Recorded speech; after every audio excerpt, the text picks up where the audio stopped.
रघुवर दास जी की सरकार में जब इन्वेस्टर समिट होता था, रघुवर दास जी विदेश जाते थे तो यही हेमंत सोरेन नेता प्रतिपक्ष थे, आवाज उठाते थे कि ये लोग हाथी उड़ाने के लिए जा रहा है। तो आज जो स्वीडन और स्पेन जा रहे हैं हेमंत सोरेन जी, ये क्या वहां घोड़ा उड़ाने जा रहे हैं? मैं उनसे पूछना चाहता हूँ कि आप घोड़ा उड़ाने जा रहे हो वहां पे?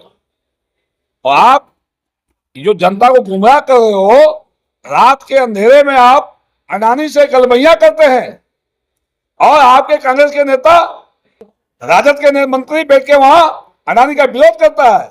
ये जनता को गुमराह करना बंद करिए। राज्य की जनता को धोखा देने का काम हेमंत सरकार कर रही है।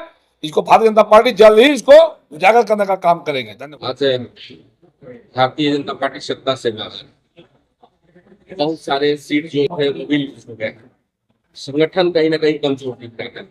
विधानसभा का सम्मेलन सक्रिय कार्यकर्ता का हुआ, क्या सब तैयारी चल रही है? किस तरह से पार्टी के मजबूत करने का काम चल रहा है? देखिए, भारतीय जनता पार्टी का संगठन कभी कमजोर नहीं रहा है। भारतीय जनता पार्टी हर चुनाव से सीखती है और झारखंड के परिप्रेक्ष्य में अगर आप देखें पिछले विधानसभा चुनाव का, तो वोट प्रतिशत भारतीय जनता पार्टी का 2019 के विधानसभा चुनाव के तुलना में बढ़ी है।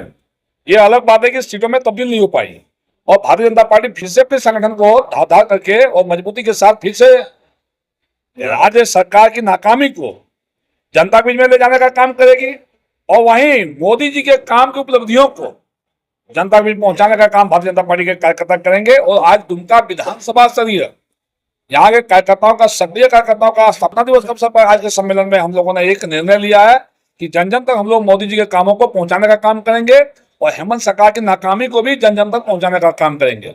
उसी कड़ी में आज हम लोगों ने कार्यकर्ताओं को बीच बताने का काम किए कि मोदी जी के सरकार आने के बाद किस तरह से दीनदयाल जी की अंत्योदय योजना को गांव गांव तक पहुंचाने का काम मोदी सरकार ने किया। लगभग 80 करोड़ से ज्यादा हिंदुस्तानी परिवारों तक मोदी सरकार जो है गरीब कल्याण अनाज योजना दे रही है। जो है इस देश में 13 करोड़ किसानों के खाते में प्रधानमंत्री किसान सम्मान योजना का लाभ मिल रहा है। लगभग 14 करोड़ घरों तक जल जीवन मिशन योजना के तहत पानी पहुंचाने का काम मोदी सरकार ने किया। स्वच्छ भारत अभियान के तहत घर घर में शौचालय बनाने का काम किया। इस देश में जो है लगभग 16 करोड़ परिवारों को प्रधानमंत्री आवास देने का काम किया। उसी कड़ी में झारखंड में भी 17 लाख आवास मोदी सरकार ने देने का काम किया। झारखंड में 22 लाख किसानों को प्रधानमंत्री किसान सम्मान योजना का लाभ मिल रहा है। झारखंड में भी किसानों को जो है उनके खेतों तक पानी पहुंचाने के लिए प्रधानमंत्री कृषि सिंचाई योजना मोदी सरकार चला रही है।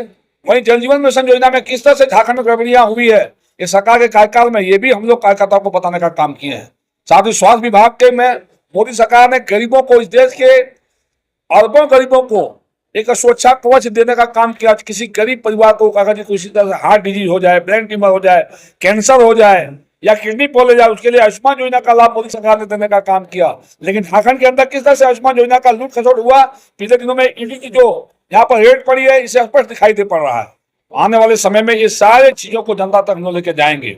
मोदी सरकार के कार्यकाल में देश और दुनिया में मोदी सरकार ने जो भारत का स्वाभिमान को बढ़ाने का काम किया है, उसी कड़ी में आज पूरी दुनिया भारत को लोहा मान रही है। एक और जहाँ ग्रामीण सड़कों में गांव में सड़कें बन रही है, गांव में अटल ज्योति योजना के माध्यम से, दीनदयाल ज्योति योजना के माध्यम से गांव में बिजली पहुंचाने का काम मोदी जी ने किया। ट्रांसमिशन लाइन बिछाने का काम किया, मेडिकल कॉलेज बनाने का काम किया, IIT कॉलेज बनाने का काम किया, एयरपोर्ट बनाने का काम किया। हर दिन नेशनल हाईवे लगातार 29 किलोमीटर रोड हर दिन देश में बन रहा है। हर दिन जहाँ कांग्रेस के राज में जहाँ 4 किलोमीटर रेल लाइन बिछ रहा था, वहाँ हर दिन 14 किलोमीटर रेल लाइन यहाँ बिछ रही है।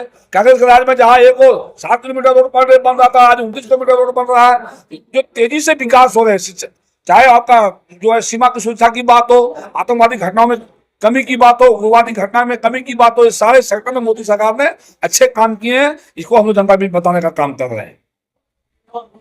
सर, एक मामला है ये कि सतपाल परिणाम में देखा जा रहा है कि लॉ एंड ऑर्डर की गंभीर समस्या, आए दिन हत्या हो रही है, पासिंग का काम चल रहा है, रात में गश्ती बंद है। लगते में कभी बीजेपी आवाज नहीं उठा रही है, इसको लेने का नाम नहीं ले रहे हैं। पासी वो नया शब्द आप सुन ही रहे होंगे, काम में किस तरीके से लोग सक्रिय हैं।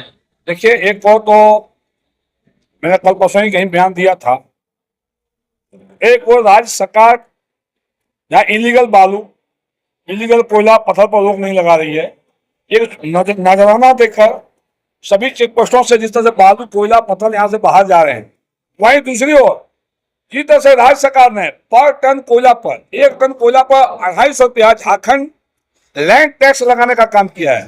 पहले से जबकि यहाँ पर फॉरेस्ट टैक्स झारखंड सरकार ने CSR DMFP के पैसे ले रहे हैं, रॉयल्टी के पैसे सरकार ले रही है, वहीं पर अलग से 250 रुपया पर टन लगाने के चलते आज अगर 25 टन कोयला किसी ईंटा भट्टा के मालिक को चाहिए या किसी चिमनी भट्टा मालिक को चाहिए या किसी को फैक्ट्री में कोयला ले जाना है तो झारखंड का कोयला अब महंगा पड़ने लगा, क्योंकि 250 रुपया पर टन के हिसाब से अगर 25 टन कोयला को ले जाएगा तो 6250 रुपया उसको लगेगा एक्स्ट्रा पैसा। आज छत्तीसगढ़ का कोयला, पश्चिम बंगाल का कोयला, उड़ीसा का कोयला, सस्ता कोयला झारखंड पहुंच रहा है, बिहार पहुंच रहा है, हमारा कोयला बिक्री नहीं हो रहा है। तो ये तो गलत सरकार की गलत नीति है, इसका भारतीय जनता पार्टी आने वाले समय पुरजोर तरीके से विरोध करेगी।